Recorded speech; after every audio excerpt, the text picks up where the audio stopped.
Doctor দেখেনছে আমার বারবার রাতের একটা নাই দুইটা নাই খালি মোতায়। হয় নাকি? দেখি।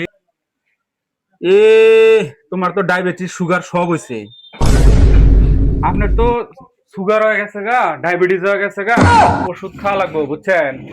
আর বাজারের বস্তু টস্তু একবারে বন্ধ করে দিন। বাজারের বস্তু যেগুলা খাইতেছেন এগুলা তো কিচ্ছু খাওয়া যাবে না বুঝছেন। কারণ আজকাল বাজারের বস্তুর মধ্যে বহুত কিছু, এই যে বাজারে তো সব চেনি আলা মিঠাই আলা বস্তু, চেনি তো বিশেষ করে খাওয়াই যাব না বুঝছেন। চিনি টেনি একবার বন্ধ করে দেন। এই যে ভাজা পোড়া বড়া বুট বুন্দিয়া জিলাপি নিমকি কুরমা এগুলা একটা কিচ্ছু খাওয়া যাবো না।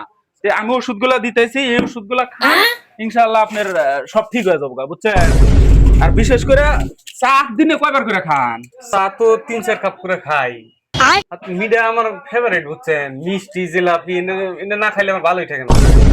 এগুলা মিঠা সিটা খাওয়া যাবো না বুঝছেন। এগুলা চা, চা একদম বহুত ক্ষতি। এগুলা তো আমি 10-12 বছর ধরে একবার ইন টোটাল ছাইড়া দিছি বুঝছেন। এই যে ভাই আপনার চা অর্ডার করছিলেন, আপনার চা।